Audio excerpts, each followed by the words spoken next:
Hello everyone, आज तक हमने जर्नल एंट्रीज सीखी। अब हम लेजर की पोस्टिंग करना और ट्रायल बैलेंस बनाना सीखेंगे। तो सबसे पहले मैंने कुछ प्रैक्टिकल्स लिए हैं, आज हम इन्हीं से शुरुआत करने वाले हैं। और आपको याद तो होगा ही कि हमारे पास इन सभी चीज़ों में से कुछ अकाउंट्स में इन्हें डिवाइड करना होता है, जैसे कि वो होते हैं एसेट्स एंड एक्सपेंस अकाउंट। आपको पता होना चाहिए ये किस नेचर का है। दूसरा, हमारे पास अगर एसेट और एक्सपेंसेस बढ़ते हैं तो वो डेबिट किए जाते हैं, घटते हैं तो वो क्रेडिट किए जाते हैं, आपको याद होगा। और इसके अलावा हमारे पास होती है लायबिलिटी, कैपिटल और इनकम।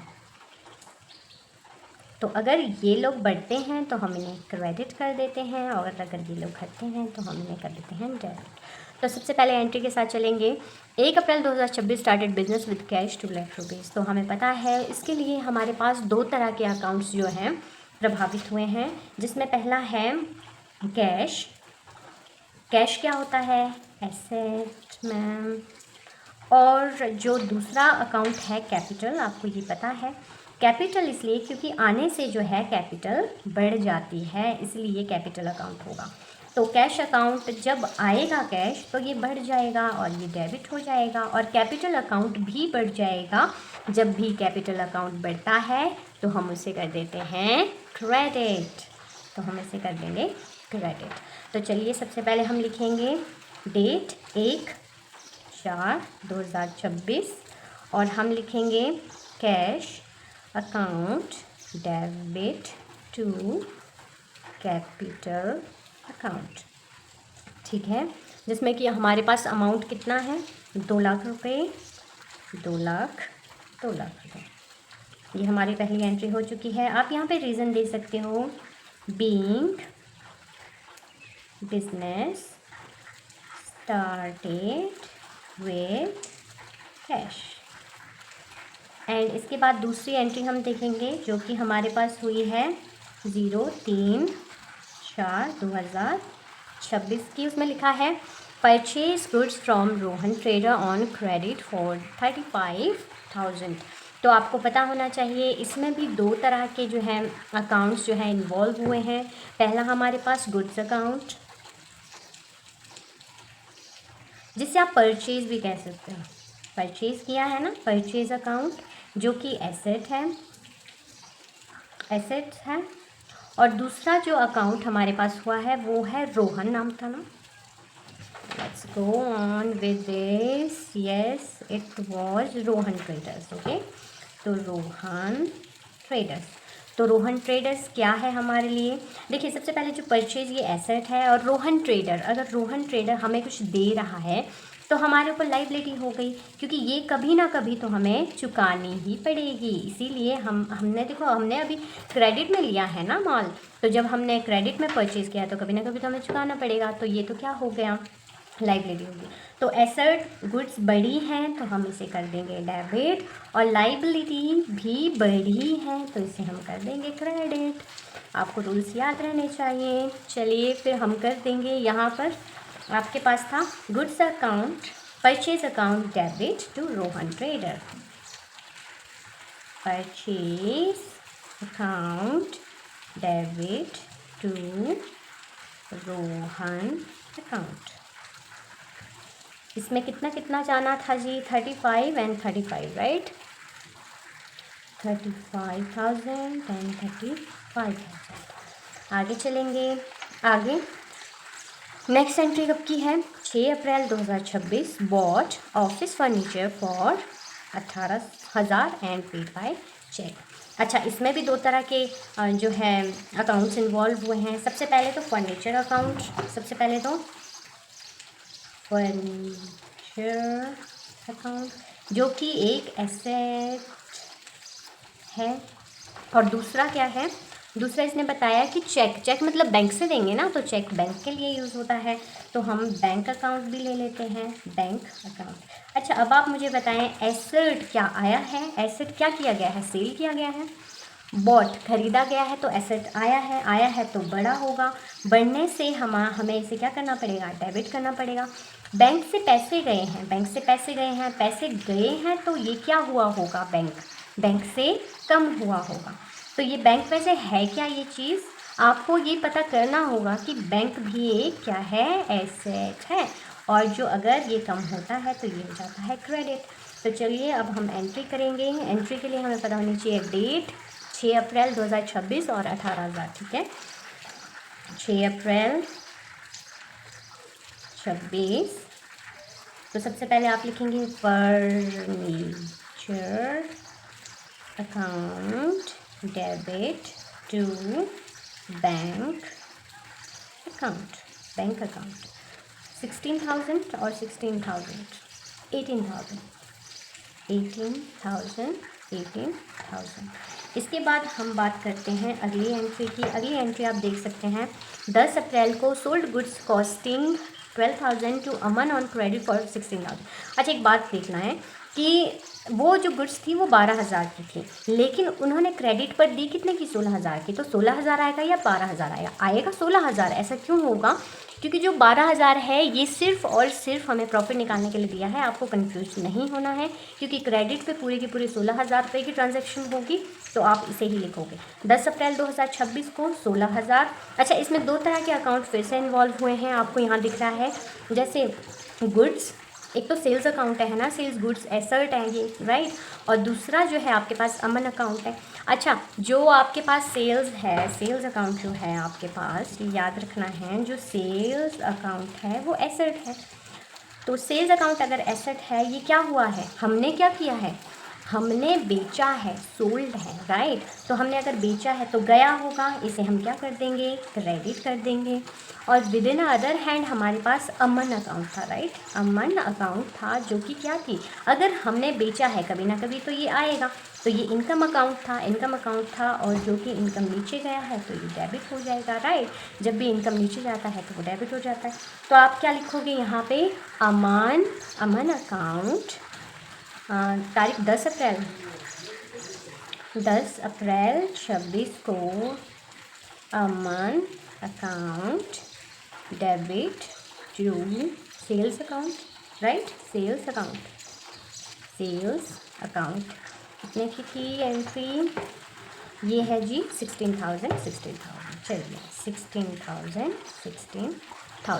तो आपको यहाँ तक समझ आ गया होगा। और हमारे पास रह गई है लास्ट एंट्री, जिसमें है कि 15 April 2026 paid salary to employees in cash. अच्छा, इसमें आप खुद सोच के देखिए, एक तो है हमारे पास सैलरी अकाउंट, दूसरा है कैश अकाउंट, बहुत ही आसान है ये तो।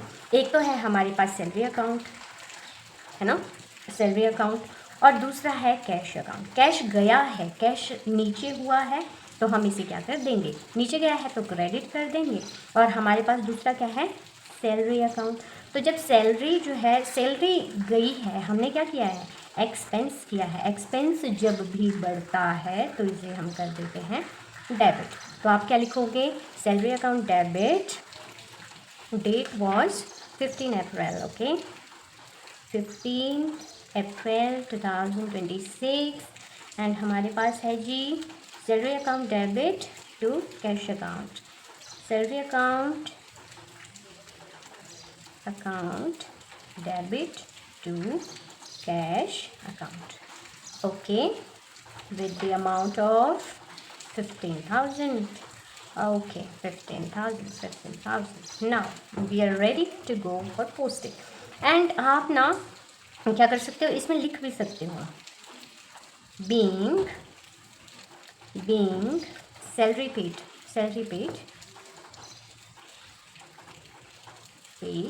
रुपीज़ 15,000। आप ऐसा लिख सकते हो, हर एक जगह पर आप लिख सकते हो। चलिए अब हम सीधा लेजर की तरफ बढ़ते हैं। हम लेजर की पोस्टिंग करने वाले हैं। तो लेजर की पोस्टिंग के लिए सबसे पहले हमें देखनी होगी डेट है 1/4/26।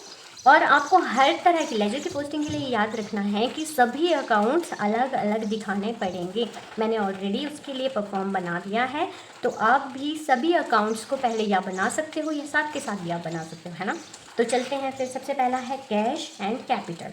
कैश, अब ध्यान रखना है, कैश डेबिट हो रहा है, तो आप इस चीज़ को पोस्टिंग करने के लिए आप बहुत ही ध्यान से देखेंगे कैश अकाउंट आपने सबसे पहले ऊपर लिख दिया है ऑलरेडी, राइट। कैश अकाउंट आपने बना दिया है। तो अब आप मुझे बताएंगे कि कैपिटल अकाउंट 2 में इधर जाने वाला है, 2 कैपिटल, राइट। और डेट 01/04/26। तो कैपिटल अकाउंट कितने का था जी? 2 लाख। ओके, देन उसके बाद आपको एक चीज़ और ध्यान रखना है कि कैपिटल अकाउंट भी है यहाँ पर। कैपिटल अकाउंट में बाय कैश, है ना, दोनों साइड होनी है ना एंट्रीज। तो यहाँ पर भी 1/4/26 की होनी है।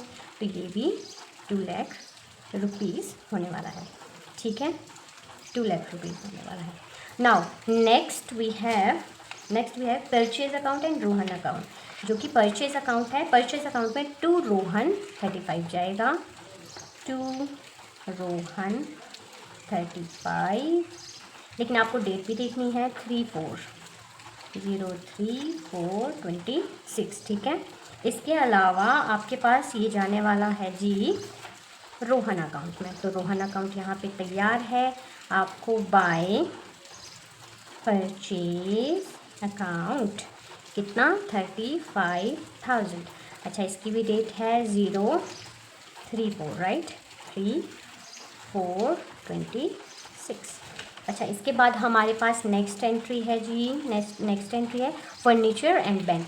फर्नीचर 2 बैंक जाएगा। तो फर्नीचर अकाउंट में फर्नीचर अकाउंट में 2 बैंक अकाउंट जाएगा।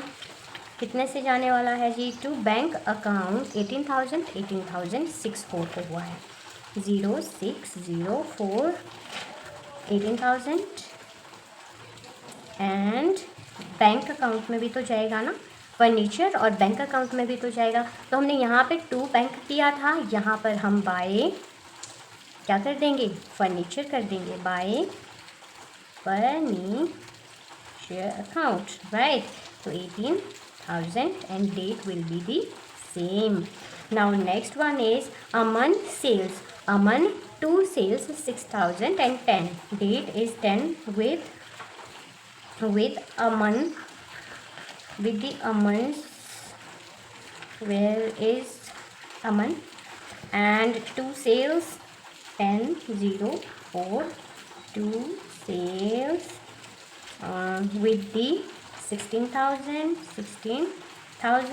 and we have with another hand sales account. Yes, we have 10/04 by Aman account, right. Then we have by Aman account with 16,000. Now here we have last salary account to cash. Salary account 15,000 with 15 date. Salary account to cash 15/04 15,000. And we have now cash account. Once again we will go on the cash account and we will do by salary, right, by salary account, that's okay. And we have by salary account with 15,000 with the date of 15/4. Now we are ready to do the balancing. Okay, now we are ready to do the balancing. Now we will do, जिस side ज़्यादा होगा उस side सबसे पहले आप जो है क्या कर देंगे? बैलेंस कर देंगे। तो आपके पास कितना है जी?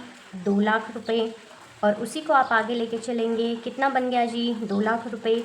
15,000 2 लाख रुपए में से चला जाएगा तो 1,85,000 बच जाएगा, राइट। तो ये आप लिखेंगे बाय बैलेंस डाउन। ओके, तो ये आगे के लिए तैयार है अब ये बैलेंस, और ये बन जाएगा 15/4 को, राइट। अब आगे चलेंगे हम। आगे कितना है जी? यहाँ पर तो 2 लाख ही है, सिर्फ 2 लाख है, और यहाँ पर भी 2 लाख है, राइट। यहाँ पर भी 2 बैलेंस के डाउन आ जाएगा, और ये भी 2 लाख है, ठीक है जी। Now we have here 35,000 only, and we will take it here we will again take it because there is no adjustment, so what we have to deduct from, right? So by to balance carried on, okay, and there is 15,400, right? Now we have again 18,000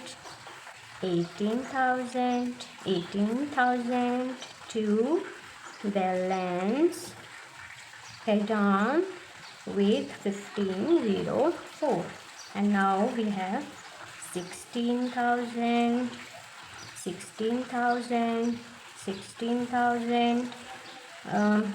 by balance carried on, okay.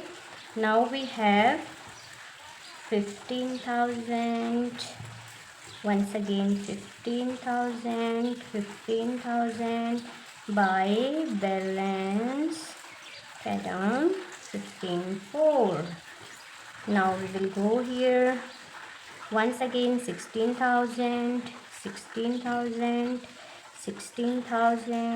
to balance carried on, and there is 15,400. now we have 18,000 by balance carried on, okay. Date will be 15,400. now we have done all the posting and we have done the balancing as well, okay.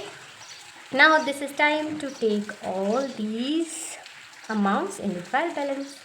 Trial balance सबसे पहले हमारे पास सबसे पहली चीज़ जो है 1/4 को हुई थी, 1/4/26 को। अच्छा, आप 1/4/26 को सबसे पहले कैश लिख देंगे, कैपिटल परचेज, उनकी डेट वाइज है ना, कैश है ना, कैश कैपिटल परचेज